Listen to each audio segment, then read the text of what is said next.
We're joined now by our friend Bill O'Reilly. Next book coming out September 10th. It's called Confronting the Presidents, No Spin Assessments from Washington to Biden.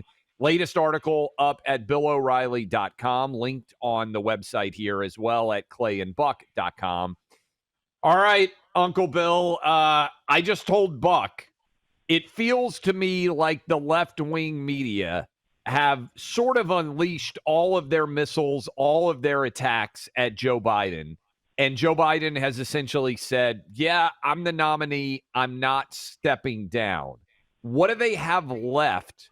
Or do you believe Biden's just going to continue with the exact same level of disdain for whatever attacks come at him?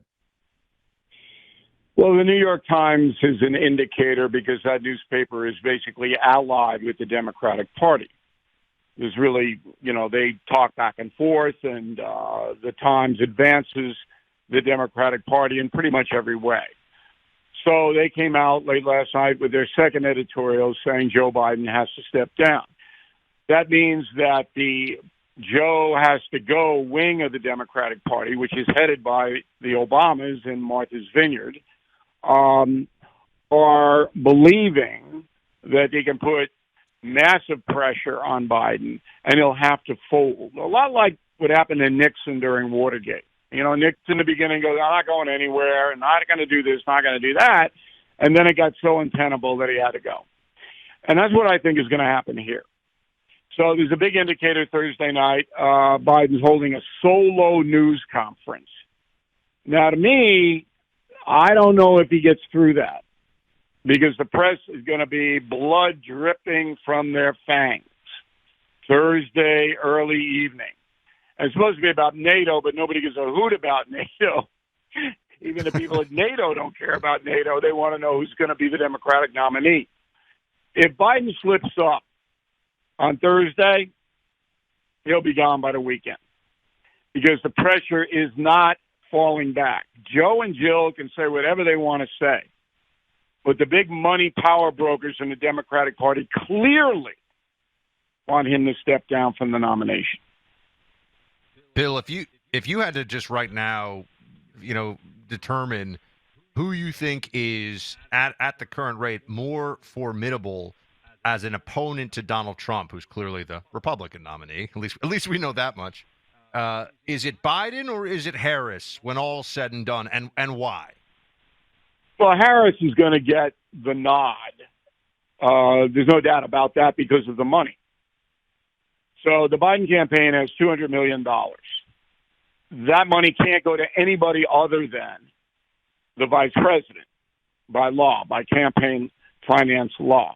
So that's it. Game over. It's not going to be Whitmer. It's not going to be Shapiro. It's not going to be Gavin Newsom. It's over. Because the others that I just mentioned would have to start from scratch to raise money. It's impossible. So remember, if you're running for president, you have to have offices in all of the major cities. You have to pay your staff. You have to buy TV time and radio time. You have expenses all over the place. So it's impossible for anybody other than Kamala Harris to take Biden's place. I hope I'm being clear here. Right, but so who do you think Trump would rather face? Trump doesn't care. He doesn't care. He thinks he can wax both of them. But if it were me and I was Trump, number one, I would go to Scotland for 2 weeks after the Republican convention. I agree 100% with that, by the way. Themselves. Yeah, let them destroy themselves. Okay, they don't need your help. I would probably want to run against Joe. Because Joe obviously is going to get worse. Yeah. And there's no doubt he will. So by the time November rolls around, you might just have a cardboard cutout. Okay, it's going to be weekend at Joey's. He may not even be alive, though. He's just kind of wheel him out. Oh, it's the weekend at Bernie's part two here. There's no doubt. I think you're right. I'm sorry to be cynical, but it is that absurd. The man should have never been in the White House in the first place, and we've seen disastrous policies. So Kamala Harris, when she takes over, which she will, is now going to be portrayed by the New York Times and the other corporate left-wing media as the greatest leader since Abraham Lincoln. You will not believe how great she has been, will always be Kamala, Kamala, Kamala. And that's what you're going to get. You're going to get blanket to blanket, cable news, network news, newspapers. Kamala's the greatest, Kamala's this, Kamala's that. But the real test comes when Trump debates Kamala. And Kamala will be vicious and call Trump a racist and a sexist and throw stuff in his face that is just going to be outrageous, hoping to provoke a meltdown by Trump. That's exactly what's going to happen on September 10th. Bill, here is a story that just came down from Axios. And I do want to give Axios a little bit of credit because in the universe of left-wing media, they've actually been somewhat fair. This is a story. This is the headline. Just before House Democrats come to Jesus meeting today on President Biden's path forward, Buck, I don't know if you've seen this. A smaller group of swing district Democrats held what sources described as a despondent gathering with, quote, actual tears. Democrat congresspeople are actually crying about Biden being their nominee because they are concerned that it will trickle down and impact their reelection. You just said Trump should go to Scotland for 2 weeks and just stay out of the mess. Don't you, Bill, on some level, wish that the Republicans could just say, hey, we're canceling the RNC. Trump's our guy. He's going to have a big rally in Milwaukee on Thursday, announce his VP, make it a one-day thing, as opposed to take any of the attention away from Democrats at all right now? I think that would be a great strategy myself. I mean, I'm getting calls from all over the place to do things during the Republican convention, and I'm going to turn all of them down, except the ones that pay me an exorbitant figure. Okay, I'll do it. I'm a mercenary. You're a capitalist. But there really isn't any reason to have the convention. And I would like, obviously, to hear from whoever the VP selection is for the Republicans. And that's, a platform that will spring up on Wednesday and get widely watched. Then Trump's speech on Thursday. Those are okay, but they don't need a big dog and pony show out in Milwaukee because the Republicans need to now concentrate on how they're going to deal with Kamala Harris. The Axios report, I believe that, but I believe it was on your program, you guys, when we were in January, February, when I said that Biden's not going to be running again. You and I were on that same team. Yeah. My and concern I've been now, saying he is going to run, which, by the way, Uncle Bill, just telling you, I still think he is going to run despite all of this, and I haven't wavered from that one, just because I think it's more about Biden's psychology and the approach that Biden has to politics as whatever's best for him. All right, but I think that the winners in this prediction game should get free dinners. That's what I'm angry for. Okay, I'm willing to spring. That's not free. No. Free is I go to an expensive restaurant and somebody picks up the tab. That's free. Not grilling anything.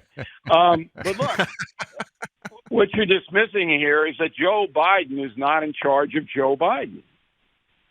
See, that's what people don't understand. They think that he's actually engaged in his life. He's not. You think Jill is calling the shots, or Jill and Hunter? Oh, 100%. Yeah. It's just like Nancy Reagan. If you read my book, Killing Reagan, is exactly what happened after President Reagan was shot, nearly killed. He was incapacitated for about 8 months. You couldn't get near him unless you went through Nancy. And then at the end of his second term, he was suffering from his mental acuity, and Nancy again took it over. It's exactly the same.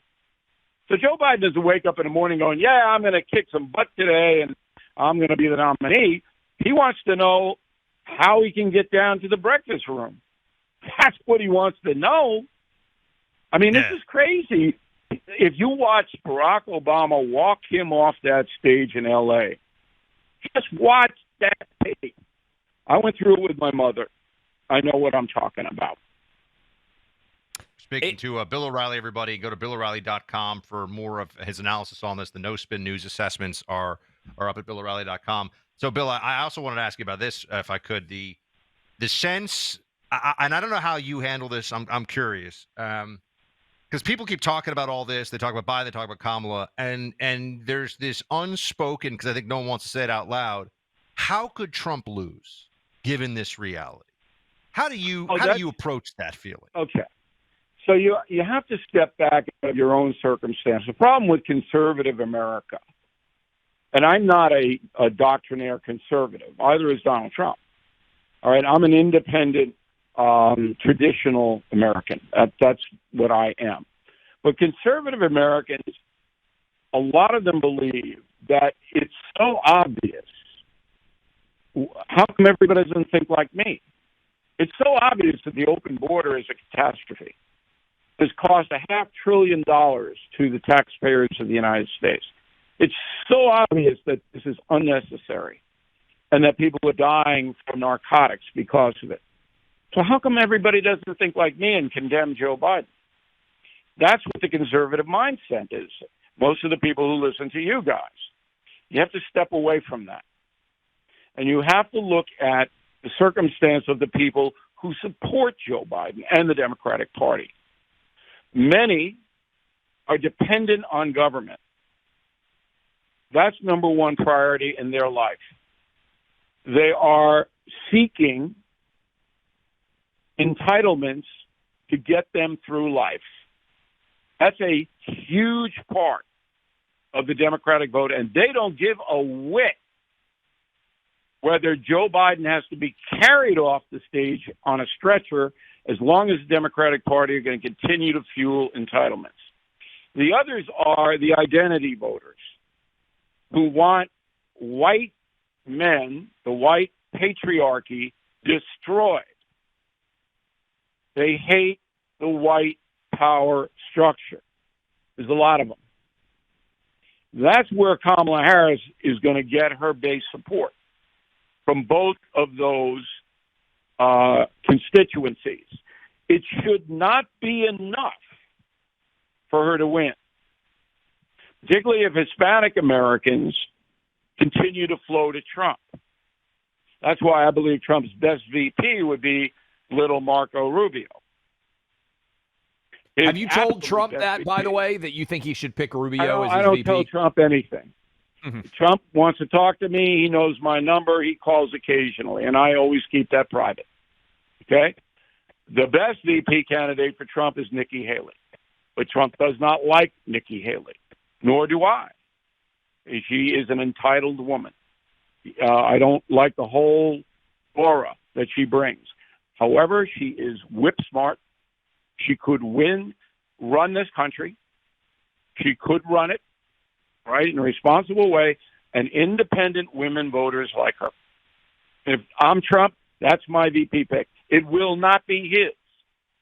But he might go for Rubio because that solidifies the Hispanic vote. And if Hispanic Americans, way more than African Americans in voting population, by the way, if they continue to gravitate toward Trump, he wins. Bill O'Reilly, The new book comes out in September. We appreciate you coming on. Are you going to be in Milwaukee, like you said, making these appearances at whoever will pay you the most money, or no? No, those people frighten me. So I'm not going to go to either convention. I've been to so many conventions, you guys. Yeah. I'll tell you stories. I'd like to just give a plug for the message of the day on BillO'Reilly.com. And you guys, I think, will find it very interesting from an economic basis. Our coverage of the debate and thereafter is now rivaling the cable and network news organizations for viewers. if you can believe, this is the first time in history that an independent news agency has rivaled the corporate news agencies for viewers. And I've got all the stats in my message of the day on BillO'Reilly.com. It is truly an extraordinary thing happening here. Awesome stuff, my man. Keep it rolling, and we'll talk to you again soon. Okay, guys. Thanks for having me in. Thank you. No doubt. It's Bill O'Reilly, and, you know, Joe Biden's probably already asleep. Maybe he's taking his afternoon nap right now. Maybe you are thinking to yourself, you know what? Afternoon nap doesn't sound that bad. That's because I think there is a continued collapse of testosterone in this country. That's why so many people out there are checking out Chalk every single day. CHOQ, best in class, all natural supplements that will increase your natural testosterone levels by 20% over 3 months if you consume the product. You can get a great deal right now. Subscriptions, lowest price out there if you use my name Clay when you go to the website. CHOQ, my name Clay. Don't be like Joe Biden. Don't be like so many people out there in the Democrat Party. Testosterone less. Did you just hear me talking about the Axios story about a bunch of Congress people started to cry because Joe Biden is the nominee? Can you imagine crying if you were a congressperson because of who your presidential nominee was? Buck, that is the lowest level of testosterone maybe in American political history. Makes me want to send some straight to Capitol Hill, let the Dems dive in. Maybe they would suddenly become better at their jobs. You can also call 50-CHOQ-3000. Talk to someone live. Maybe you would rather be on your phone making a call than actually going and checking out a website. You can ask questions. That is 50-CHOQ-3000. That is 50-CHOQ-3000. Chalk's U.S.-based customer service team. They're standing by, ready to assist. Check them out today. CHOQ.com. Use my name, Clay.